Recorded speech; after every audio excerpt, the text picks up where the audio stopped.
wide variety of applications that our folks are using us for.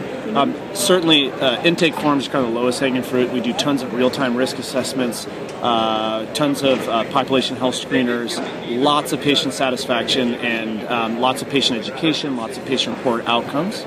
The whole idea behind Tonic is pretty simple, and that's if you create high patient engagement, you create better data. And if you create better data, you create better care. So the whole idea behind Tonic is, well, how do we create that high patient engagement? We found it's really through the pairing of contextually relevant graphics with text.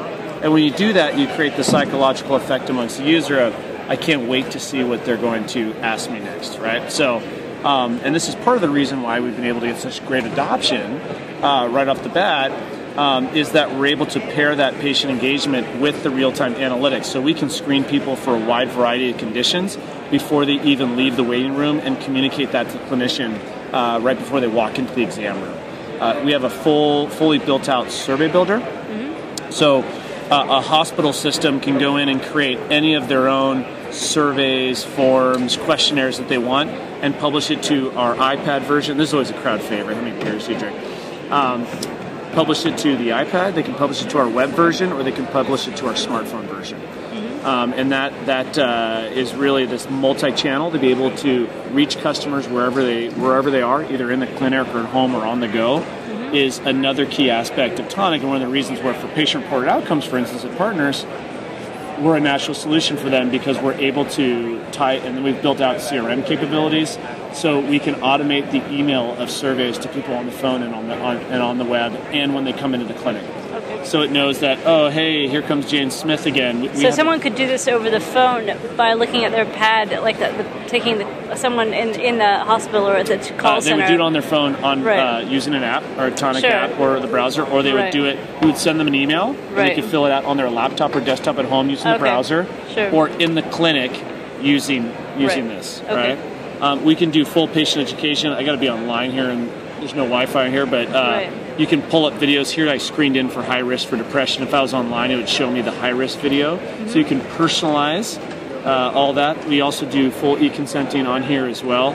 Tonic transposes that signature and puts it onto the actual form. So does that make it also applicable for a clinical trial for CROs? Well, what's great about clinical trials and CROs is because we can do all the real-time screening, we can automate the process of pre-qualifying people for clinical trials.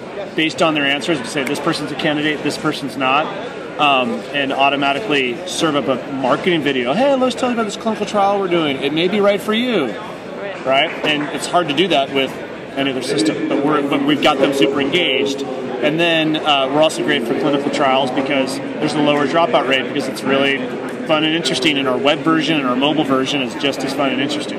Sure. Right?